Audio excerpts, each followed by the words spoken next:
Some months back, while the first phase of this trial was ongoing, my mom visited me just like she'd been doing every week since trial began. She told me that after leaving the courthouse, she was idling at a stoplight, and she happened to look over at the car next to her. And Travis's siblings were in that car. My mom and I were silent for a few moments when she finally voiced exactly what I was thinking. She said, "I know they're going through hell." Yet nothing drove that point home for me more than when I heard them speak last week. I never meant to cause them so much pain. When Stephen said he read on Travis's 3x5 card that it said, "Call Stephen," and that he never got that call, I know that's because of me.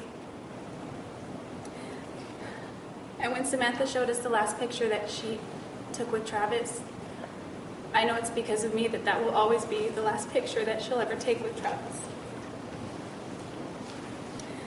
Throughout this trial, I've avoided looking at Travis's family for a variety of reasons that I won't go into. But I've wondered, where is his grandma? Is she here? I didn't learn until last week what happened to her. Samantha said that Travis was the glue to their family. Around Thanksgiving in 2007, Travis called me. He was really upset. He said his grandmother was ill and frail, and that he didn't know if she was going to make it. He said he didn't know what his family would do if she didn't make it, because she was the glue to their family. To know now that both are gone, and that I may have also inadvertently induced her passing, destroys me.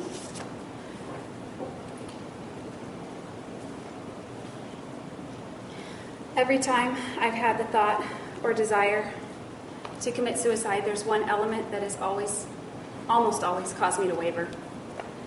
They're sitting right over there. They're my family. At times, I've lost track of that element.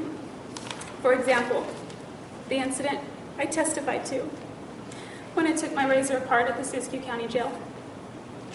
I managed to convince myself that they would get over the pain with time, and that in the long run, I was doing them a favor by unburdening them of my presence in their lives. I wrote a bunch of them goodbye letters, addressed specifically to each person, and in the letters, I didn't focus so much on explanations, but on how much and why I loved each of them. Then I wrote a general explanatory letter to help them understand my decision. At that time, I saw it as taking myself off of life support. I didn't know a lot of anything about prison at that time, and I didn't think it was fair to expect my family to have to support me for the rest of my life. I didn't know then that if I got life instead of death, I could become employed and self-reliant. I didn't know that if I got life, there are many things I can do to affect positive change and contribute in a meaningful way. In prison, there are programs I can start and people I can help, and programs that I can continue to participate in. I'll share a few examples that I've thought of. A few months before trial, and by that I mean jury selection, my hair was past my waist, and I donated it to Locks of Love, the nonprofit which creates wigs for cancer patients who've lost their hair. In fact, that was my third donation to that organization since I was arrested. If I'm allowed to live in prison, I will continue to donate to that organization for the rest of my life.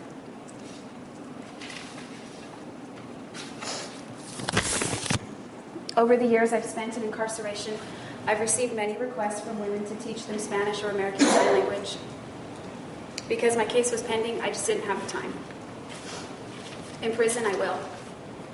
If I'm sentenced to life, I will live among the general population of women, and I'll be able to share my knowledge of those subjects with them, the ones who have the desire to learn also. I may even be able to start classes. If I get permission, I'd like to implement a recycling program. The women's prison in Goodyear houses thousands of women, and each week, huge loads of waste are hauled off to a landfill. A substantial portion of that could be kept out of landfill and recycled instead. It may even create new jobs for the people there. This is one small thing that could have a far-reaching and positive impact on the community and on the planet. There's a higher rate of illiteracy in prison than in everyday society. I know that reading has enriched my life by expanding my knowledge base and opening my eyes to new worlds and different cultures. I can help other women become literate so that they too can add that dimension to their lives. Along the lines of literacy, I'd like to start a book club or a reading group, something that brings people together in a positive and constructive way so that we can share and recommend other good books and stimulate discussions of a higher nature. Additionally, I've designed a t-shirt. This is the t-shirt, of which 100% of the proceeds go to support nonprofit organizations which also assist other victims of domestic violence. Some people may not believe that I am a survivor of domestic violence. They're entitled to their opinion. I'm supporting this cause because it's very, very important to me. These are only a handful of examples. I've never been to prison. I don't know from personal experience what it's like there. But I'm certain that after I arrive, I'll likely find many other ways in which I can contribute to the women there. I'd like to share with you now a few things about me and a few things about my family.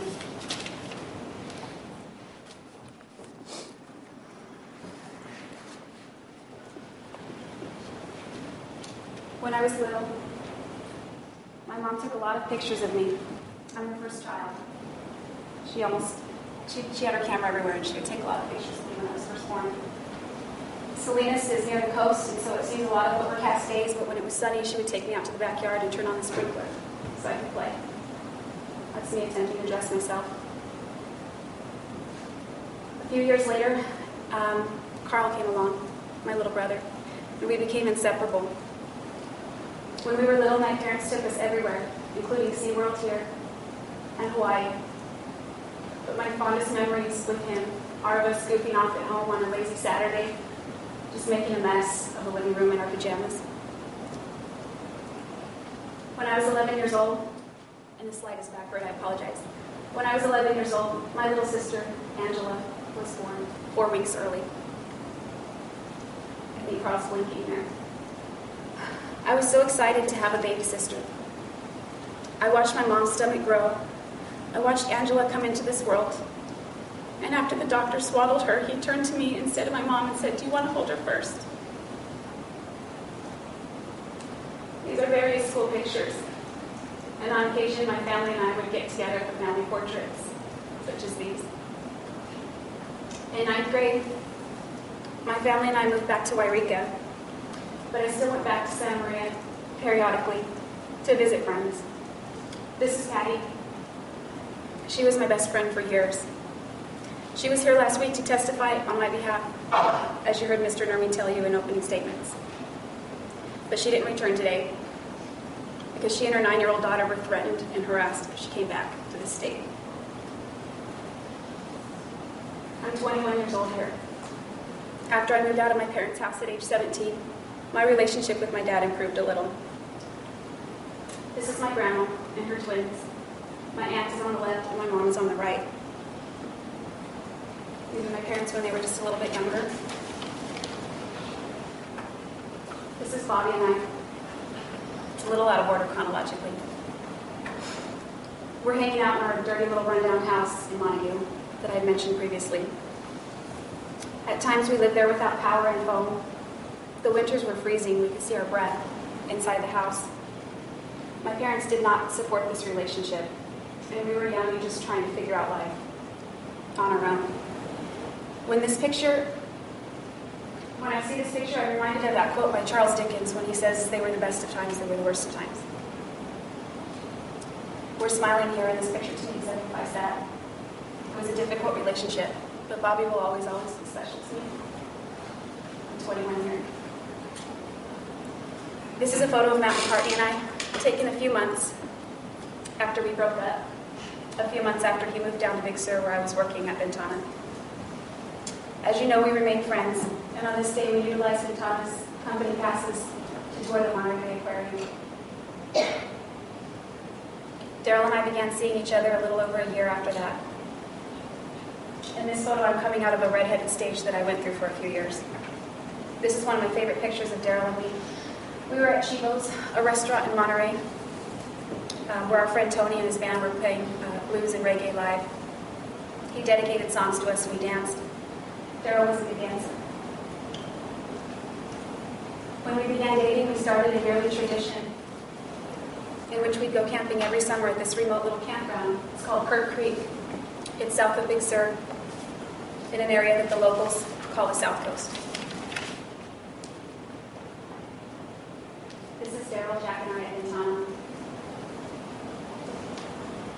It's hard to see in this photo, but the ocean is in the background. It's on the terrace. After we bought our house in Palm Desert, we sought out some snow in the nearby mountains that first winter. We settled in and made a little life for ourselves for that spending time. Jack was always with us on the weekends. He took that picture of me. I made friends with my coworkers, and sometimes we'd go out after a shift just to chill and hang out. Daryl and Jack and I did a lot of things together. Here we rode the aerial tram in Palm Springs to the top of the San Jacinto Mountains. Daryl's ex-wife took this picture. We were all at Chuck E. Cheese's celebrating Jack's 7th birthday. Jack and I bonded. He's a great kid. I haven't seen him since June 3rd, 2008. I hear he's much bigger now, taller than me. My family and I still got together periodically for group portraits. These were taken at a park in Rodrigo.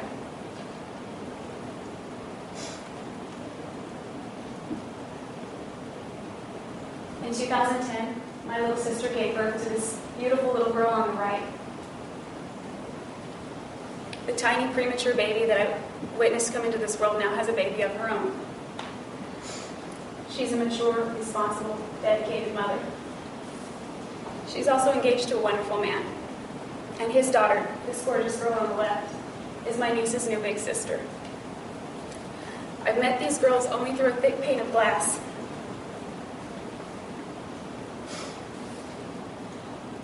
They get along like they've always known each other. I won't be at my sister's wedding when she ties the knot next year. And I won't be her wedding photographer like we had always talked about. The same is true for my brother Carl. The boy I grew up with became a family man. He and his wife married in 2010. I wasn't there to celebrate with them, and I wasn't there to take their pictures, and I have no one to blame but myself. A few weeks before trial, they welcomed this precious little baby into the world. I haven't met her yet. Until a few weeks ago, I had huge hopes of becoming a part of these girls' lives someday.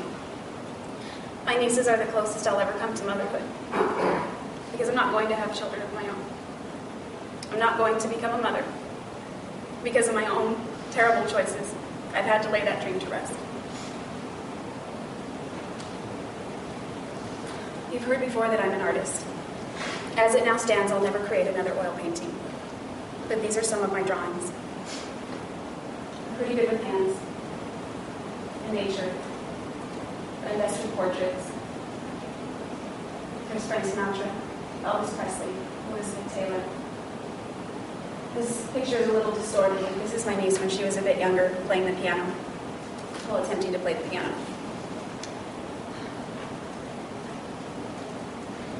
My family and I have a lot of memories, especially ones like this at Christmas. We won't be creating any more of these kinds of memories together. This is how I used to spend the holidays with my family. It was Carl's idea to hold my portrait in this Christmas family photo taken a few years ago.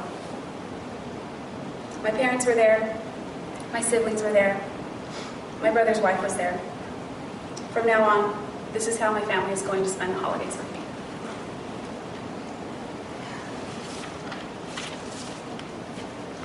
Following my arrest, I wanted so much to avoid trial. Not necessarily the outcome, although that's naturally not something I was looking forward to, but trial. All of the graphic, mortifying, horrific details paraded out into a public arena. Instead, I was hoping to go quietly into the night, whether off to prison or the next life. But with the amount of attention my case received early on, I felt in my ignorance that it was necessary to speak out. I got on TV and I lied. I lied about what I did, and I lied about the nature of my relationship with Travis. It's never been my intention to malign his name or character. In fact, it was a goal of mine to preserve his reputation. I didn't want to drag out Travis's skeletons or mine and explain my experiences with them. I didn't want to unveil all of those ugly text messages and emails and that awful tape. All these things which now stand as a public and permanent testimony of the darker aspects of our relationship. To 18 strangers, in front of Travis's family, in front of my family, in front of what feels like the whole world. We won't be creating any more of these kinds of memories together. This is how I used to spend the holidays with my family. It was Carl's idea to hold my portrait in this Christmas family photo taken a few years ago. My parents were there, my siblings were there, my brother's wife was there. From now on, this is how my family is going to spend the holidays with me.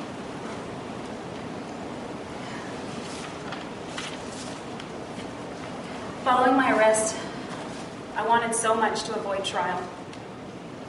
Not necessarily the outcome, although that's naturally not something I was looking forward to, but trial. All of the graphic, mortifying, horrific details paraded out into a public arena. Instead, I was hoping to go quietly into the night, whether off to prison or the next life. But with the amount of attention my case received early on, I felt in my ignorance that it was necessary to speak out. I got on TV and I lied. I lied about what I did, and I lied about the nature of my relationship with Travis. It's never been my intention to malign his name or character. In fact, it was a goal of mine to preserve his reputation. I didn't want to drag out Travis's skeletons or mine and explain my experiences with them. I didn't want to unveil all of those ugly text messages and emails and that awful tape. All these things which now stand as a public and permanent testimony of the darker aspects of our relationship. To 18 strangers, in front of Travis's family, in front of my family, in front of what feels like the whole world. It's never been my intention to throw mud on Travis's name. When I took the stand, I was obligated to answer the questions posed to me. And if you'll remember, many times I was quick to defend him in the same breath. I loved Travis, and I looked up to him. At one point, he was the world to me. This is the worst mistake of my life. It's the worst thing I've ever done. It's the worst thing I ever could have seen myself doing. In fact, I couldn't have seen myself doing it. Before that day, I wouldn't even want to harm a spider. I'd gather them up in cups and put them outside. To this day, I can hardly believe I was capable of such violence, but I know that I was. And for that, I'm going to be sorry for the rest of my life. Probably longer. I was horrified by what I'd done, and I'm horrified still. In many ways, my family has also suffered a great loss. Their pain is fresh because they only learned about it 2 weeks ago, the moment the verdict was read. The moment their hopes of ever welcoming me home someday were dashed. My dad, who's here today, was in California, awaiting anxiously in front of the TV. My mom came to visit me after court that dark day. She had spoken to my dad on the way over, and she told me that in the 34 years that they've been together, she's never heard him cry the way he did that day. I've caused that pain. I've caused them to hurt that way. And I will concede that with Travis's family, theirs is a much greater loss, and I can never make up for it. It's my hope that with the verdict you've rendered thus far, that they will finally gain a sense of closure. Stephen said he doesn't want to look at his brother's murderer anymore. If I get life, he won't have to. I've made many public statements that I would prefer the death penalty to life in prison. Each time I said that, though I meant it, I lacked perspective. Until very recently, I could not have imagined standing before you all and asking you to give me life. To me, life in prison was the most unappealing outcome I could possibly think of. I thought I'd rather die. But as I stand here now, I can't in good conscience ask you to sentence me to death because of them. Asking for death is tantamount to suicide. Either way, I'm going to spend the rest of my life in prison. It'll either be shortened or not. If it's shortened, the people who will hurt the most are my family. I'm asking you, please, please don't do that to them. I've already hurt them so badly, along with so many other people. I want everyone's healing to begin, and I want everyone's pain to stop. Thank you.